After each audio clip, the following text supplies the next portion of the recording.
siap. Siap-siap ya enggak lu? Siap ya Allah. Siap aja. Sebelum kita mulai, kita berdoa dulu. Dirda Putri, kita berdoa dulu, berdoa dimulai. Oke, selesai.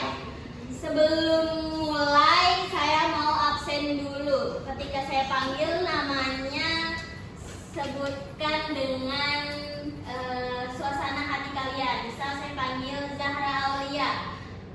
Kamu misalkan lagi sedih, kamu jawab hadirnya harus dengan ekspresi kamu sedih. Hadir atau lemes atau senang atau lagi bahagia atau gimana, sesuai ya. Oke, absen pertama Ratri Indah. Gugur Bu. Masuk Bu. Masuk. Naya. Izin Bu. Izin. Zahra Aulia. Hadir. Lagi kenapa Zahra? Lagi galau Bu. Oh, lagi galau. Miranda. Hadir. Siti Nurhaliza. Hadir Bu. Sedang juga. Putri Saraswati. Hadir Bu. Kan sudah tidak tuh sedih, tapi lagi bimbang, lagi bingung. Dirda ada. Hadir. Tuh, udah terbuat ya hadir. Kelas ya. Emang enggak di Dewi Wulandari. Kemana Dewi? Dewi cabut. Dewi. Ising. Oke. Kita mulai pelajaran. Sebelum kita masuk ke cerita pendek atau cerpen, sebelumnya kita belajar tentang apa? Teks eksplanasi. Ada yang tahu cerpen itu apa? Cerita pendek. Iya, nggak salah, cerita pendek. Oke, jadi cerpen atau cerita pendek ini, dengerin dulu, gantian ngomongnya. Cerita pendek itu cerpen termasuk salah satu jenis karya sastra, yang mana karya ini hanya terdiri dari 10.000 kata, tidak lebih, karena judulnya aja cerpen, cerita pendek. Kemudian cerita pendek juga biasanya disebut sebagai cerita sekali duduk. Kenapa sekali duduk? Ada yang tahu? Kalau sekali duduk langsung tamat ceritanya. Iya betul Dirda, karena bacanya cukup sekali duduk langsung tamat ceritanya, nggak panjang-panjang.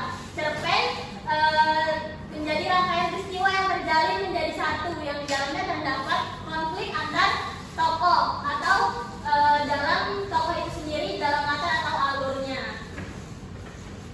Kemudian ciri-ciri cerpen, di sini ada ceritanya fiktif atau rekaan. Cerpen itu ceritanya fiktif. Kenapa dibilang fiktif atau rekaan? Karena ya pengarangnya mengarang, direka, bukan suatu kejadian asli. Bisa saja suatu kejadian asli, tapi pasti ada yang ditambahkan atau yang dikurangi.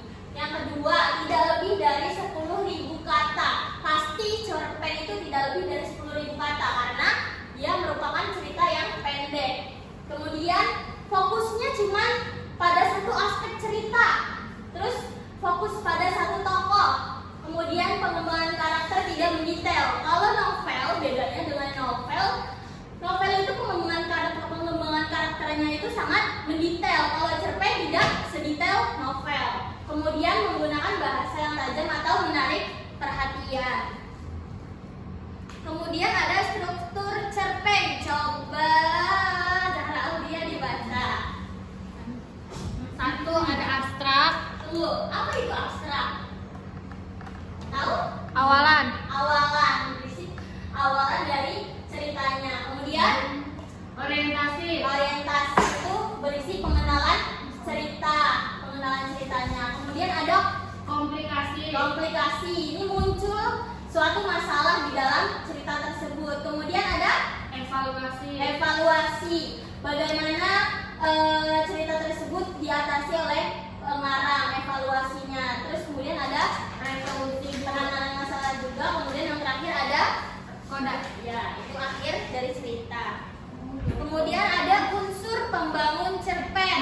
Tolong dibaca Putri Saras. Unsur pembangun cerpen itu berasal dari dalam cerpen itu sendiri. sendiri. Jika dibuatkan sebuah bangunan, maka unsur intrinsik adalah komponen-komponen bangunan tersebut, terdiri dari tema, tokoh dan penokohan, alur, latar, gaya bahasa, sudut pandang, dan juga amanat. Oke, betul. Jadi unsur intrinsik yang ada di dalam cerita tersebut ada tema, tokohnya siapa aja, alurnya bagaimana, latarnya di mana, gaya bahasanya seperti apa, sudut pandang dari pembaca atau dari penulis bagaimana, lalu yang terakhir ada amanat.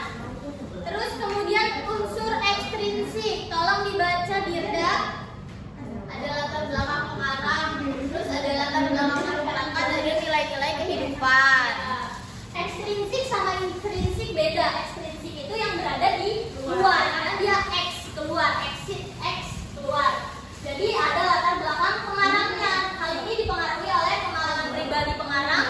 Bagaimana pengarang itu latar belakang pengarang untuk mempengaruhi penulisan ceritanya. Kemudian ada latar belakang masyarakat.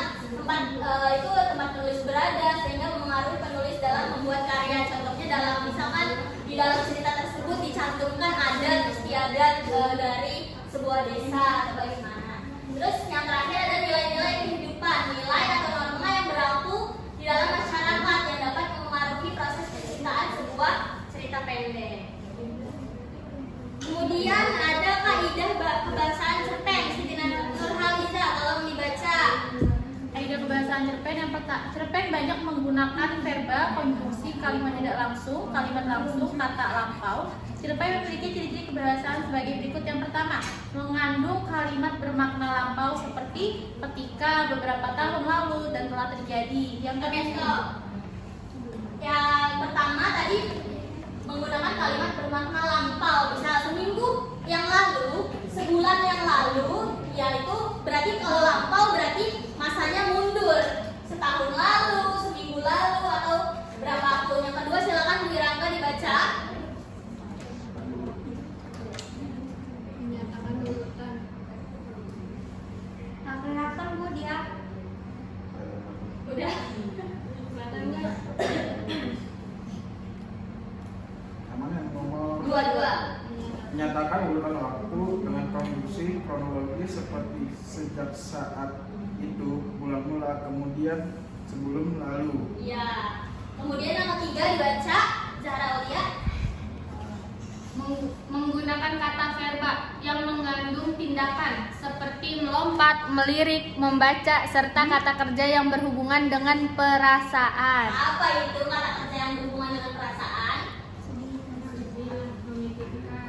Iya, sedih, menyenangkan, menyedihkan. Kemudian yang terakhir untuk menelaah struktur teks cerpen.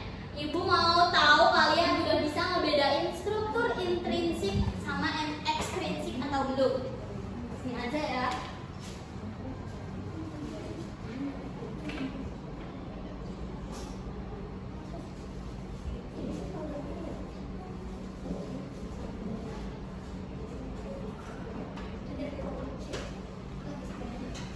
Coba, silakan maju satu-satu.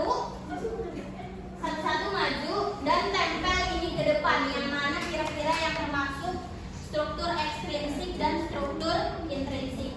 Mulai dari Zahra Aulia. Silakan. Satu-satu, Bu.